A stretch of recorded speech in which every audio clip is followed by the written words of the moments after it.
रात के यही कोई 9:30 बज रहे थे, लेकिन अक्षरा जिस रास्ते पर चल रही थी वो बिल्कुल सुनसान था। बीच बीच में कुत्ते के भौंकने की आवाज आ रही थी। वो कभी मोबाइल के मैप की ओर देखती तो कभी अपने हाथ में पकड़े विजिटिंग कार्ड के पते की ओर। आखिर कहाँ है ये घर? पिछले आधे घंटे से मैं परेशान हूँ। ये पता मिल ही नहीं रहा है और न ही यहाँ आसपास कोई आदमी दिख रहा है जिससे मैं इस पते के बारे में पूछ सकूं। अक्षरा के चेहरे पर परेशानी साफ देखी जा सकती थी। तभी उसके मोबाइल की घंटी बजी। उसने कॉल करने वाले का नाम देखा तो वो नहीं दिख रहा था। वो कॉल एक अननोन नंबर से था। उसने फोन उठाया तो दूसरी ओर से आवाज आई। हेलो अक्षरा। कौन? अरे मैं चांद कुमार। ओह सॉरी सर, आपका ये नंबर सेव नहीं है ना? सर मैंने आपके उस नंबर पर बहुत ट्राई किया लेकिन वो स्विच ऑफ आ रहा था। सर मैं बहुत परेशान हो गई हूँ। ये इलाका मेरे लिए बिल्कुल नया है। मैं आपके दिए पते पर नहीं पहुँच पा रही हूँ।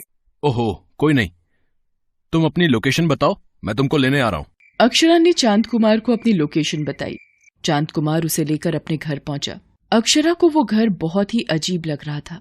उसे ये भी लग रहा था चांद कुमार जैसा बड़ा डायरेक्टर ऐसी थर्ड क्लास जगह पर उसे क्यों बुलाया। सर कुछ अजीब नहीं है ये जगह?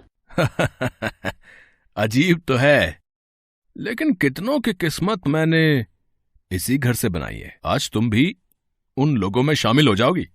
उसके बाद चांद कुमार ने अक्षरा को वहीं सोफे पर बैठने के लिए कहा और खुद किचन में गए और वहां से पीने के लिए कोल्ड ड्रिंक्स और खाने का स्नैक्स लेकर उसके पास आए। अरे सर आपने क्यों तकलीफ की? इसमें तकलीफ की क्या बात है? वैसे भी आज यहाँ का नौकर छुट्टी पर है तो ये सब तो मुझे ही करना होगा। वैसे आई लव डूइंग दिस। मुझे तुम्हारे जैसे खूबसूरत मेहमानों का स्वागत करना बहुत पसंद है। ऐसा बोलते हुए चांद कुमार ने अक्षरा को अजीब नजरों से देखा और उसे पीने को ड्रिंक्स दिए।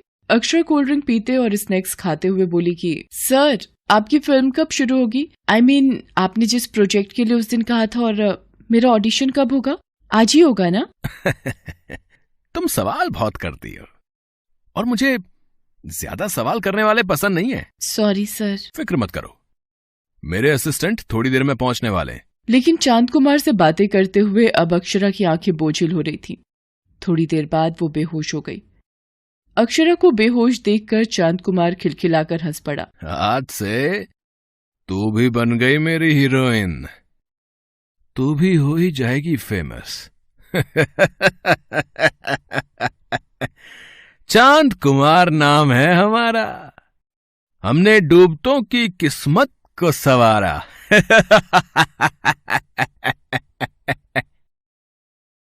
चांद कुमार एक बार फिर से अपने मंसूबे में कामयाब हो गया था। कुछ दिनों पहले की बात है। चिलचिलाती गर्मियों के दिन थे। ऐसा लगता था कि सूरज सब कुछ जला देगा।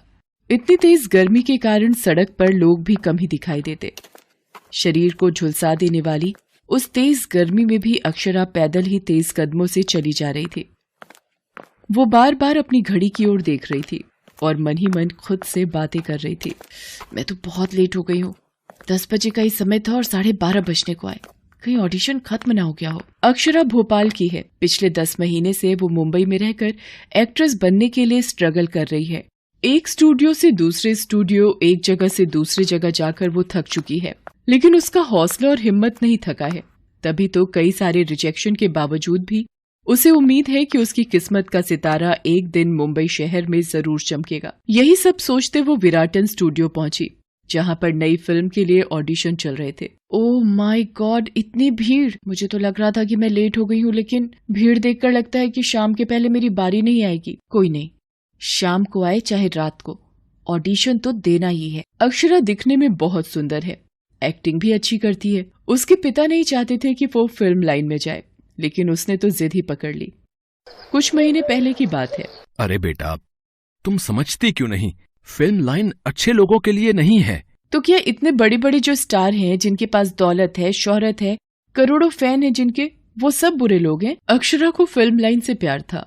उसे हीरोइन बनकर अपने पिता और अपने शहर का नाम रोशन करना था। पिता के लाख समझाने के बाद भी वो अपने पिता को बिना बताए मुंबई के लिए निकल गई। मुंबई में उसकी दोस्त अंजलि रहती थी। वो उसी के साथ रहने लगी। अंजलि एक मल्टीनेशनल कंपनी में मैनेजर थी। पुराने पलों को याद करते हुए अक्षरा अपनी बारी आने का इंतजार करने लगी। शाम को 6 बजे उसके ऑडिशन की बारी आई। डायलॉग तो उसे पहले ही मिल गया था। इतनी देर में वो उसे याद भी कर चुकी थी। अंदर स्टूडियो में डायरेक्टर चांद कुमार अपने 2 असिस्टेंट के साथ ऑडिशन ले रहे थे। वो अंदर गई। अक्षरा, तैयार हो तुम? जी सर। डायलॉग याद है ना? जी। ठीक है, roll, camera, start, sound, action. Akshara ने ऑडिशन दे दिया। वो थोड़ा बोल्ड सीन था। अक्षरा उसे करते हुए थोड़ी घबराई सी थी, लेकिन डायरेक्टर के हाव भाव से वो समझ गई कि वो खुश नहीं है। क्या है ये? क्या है? आखिर तुम यंगस्टर्स को हो क्या गया है? ऐसे परफॉर्म करोगी तो कभी सक्सेसफुल नहीं बन पाओगी। सॉरी सर, एक बार फिर से दूं ऑडिशन? सर के पास इतना टाइम नहीं है, चलो जाओ, दूसरों को भी तो चांस मिलना चाहिए। अक्षरा ये मौका खोना नहीं चाहती थी। उसने फिर से चांद कुमार से रिक्वेस्ट किया। उसके बार बार की रिक्वेस्ट से चांद कुमार पिघल गया। वो उसके पास आया और बोला, देखो अक्षरा, तुम बहुत ही सुंदर हो देखने में, डायलॉग डिलीवरी भी ठीक है, लेकिन इमोशन नहीं आ रहे हैं। और तुम्हें तो पता है ना कि बिना इमोशन के सब जीरो है। एक मौका और दे दीजिए ना। शायद मैं नर्वस हो गई थी, इसलिए 100% नहीं दे पाई। देखो ऐसा है कि सुबह से शाम तक ऑडिशन ले लेकर मैं थक गया हूँ, इसलिए एक काम करो, तुम कल आ जाओ, लेकिन कल यहाँ नहीं आना है। उसके बाद चांद कुमार ने अपनी जेब से कार्ड निकाला और उसे देते हुए कहा, कल इस पते पर तुम आ जाओ। सब ठीक रहा तो मेरे अगले प्रोजेक्ट की हीरोइन तुम ही होगी। अक्षरा को चांद कुमार की असलियत के बारे में पता नहीं था। उसने ना जाने कितनी लड़कियों का जीवन फिल्मों में काम दिलाने के नाम पर बर्बाद किया था। वो फिल्में तो बनाता था, लेकिन वो फिल्में सभ्य समाज के देखने लायक नहीं थी।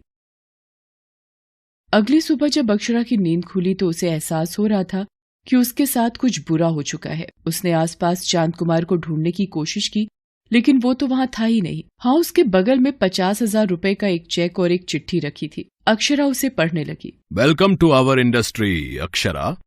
हमारी इंडस्ट्री को गंदा कहा जाता है, लेकिन सच कहूं तो इससे साफ तो कोई इंडस्ट्री है ही नहीं। बस थोड़ा सा समझौता ही तो करना पड़ता है, और थोड़े से बोल्ड सीन। इस बार वो सीन बेहोशी की हालत में करवाए। आशा है अगली फिल्म में तुम होश में वो सीन करोगी। अक्षरा, एक बात और, ये जो घर है वो सिर्फ एक दिन के लिए मैंने किराए पर लिया था। ये मेरा घर नहीं है, इसलिए तुम जल्दी से वहां से निकल जाना। और हां, तुम्हारे पास मैंने 50,000 का चेक भी छोड़ा है। ये तुम्हारी पहली कमाई का चेक है, और अभी ऐसे न जाने कितने चेक तुम्हारा इंतजार कर रहे हैं। मैं जल्द ही तुम्हें कॉन्ट्रैक्ट करूंगा अपनी नई फिल्म के लिए। तब तक के लिए गुड बाय। और एक सबसे जरूरी बात, ये सब तुम किसी को बताना मत, क्योंकि इससे तुम्हारी इज्जत ही बाजार में नीलाम होगी। अक्षरा ने चांद कुमार के फोन नंबर पर लगातार ट्राई किया, लेकिन वो नंबर बंद था। अक्षरा के पैर कांप रहे थे, उसका हलक सूख रहा था। लेकिन घर पहुंचते ही उसकी दोस्त अंजलि ने उसे एक और शॉकिंग न्यूज दी, जिसे सुनकर वो रोने लगी। यार, मुझे पता नहीं था कि वो डायरेक्टर चांद कुमार इतना गिरा हुआ आदमी है और वो ऐसी वैसी फिल्में बनाता है। तेरी वीडियो हर जगह वायरल हो रही है अक्षरा। सब खत्म हो गया अंजलि, सब खत्म हो गया। मेरे सारे सपने, मेरी मेहनत, मेरी तपस्या, सब उस चांद कुमार ने बर्बाद कर दिए। लेकिन मैं उसे छोड़ूंगी नहीं। पागल है क्या? क्या करेगी उसका? चांद कुमार बड़ा नाम है, उसकी बड़ी पहचान है हर जगह। तुम उसका कुछ नहीं बिगाड़ पाओगी। नहीं अक्षरा, कानून के आगे कोई बड़ा या छोटा नहीं होता। और वैसे भी अगर आज मैं चुप बैठ गई तो कल कोई और अक्षरा उसकी शिकार होगी, जो मैं नहीं होने दूंगी। अक्षरा अंजलि को लेकर पुलिस थाने गई। उसने इंस्पेक्टर राघवन को सारी बातें बताई। राघवन बहुत ही ईमानदार पुलिस अफसर था। उसने अपने सीनियर से ये बात बताई और उनसे परमिशन लेकर उसकी गिरफ्तारी का वारंट निकलवा दिया। थोड़ी देर बाद तो ये खबर पूरे शहर में फैल गई कि चांद कुमार एक बदमाश और अय्याश किस्म का डायरेक्टर है, जो लड़कियों के सम्मान का सौदा करता है। इस लड़की ने तो सारा गुड़ गोबर कर दिया। मुझे नहीं पता था कि ये इस तरह जाकर सब बक देगी। बरसों से मैंने जो इज्जत कमाई थी, इसने नीलाम कर दिया। मुझे जल्द से जल्द ये देश छोड़कर बाहर जाना पड़ेगा। मुझे इसी समय एयरपोर्ट निकलना होगा। चांद कुमार देश छोड़ने की फिराक में था, लेकिन पुलिस को उसके इरादों का पता था। तभी तो उन्होंने एयरपोर्ट पर मजबूत घेराबंदी की हुई थी। चांद कुमार एयरपोर्ट से पकड़ा गया। पुलिस ने उसे जेल भेज दिया। अक्षरा ने चांद कुमार जैसे डायरेक्टर को जेल भिजवाकर फिल्म इंडस्ट्री में तहलका मचा दिया। सभी उसके साहस की तारीफ करने लगे। हालांकि अक्षरा अब भी स्ट्रगल कर रही है, लेकिन उसको लगता है कि एक दिन उसका सितारा जरूर चमकेगा।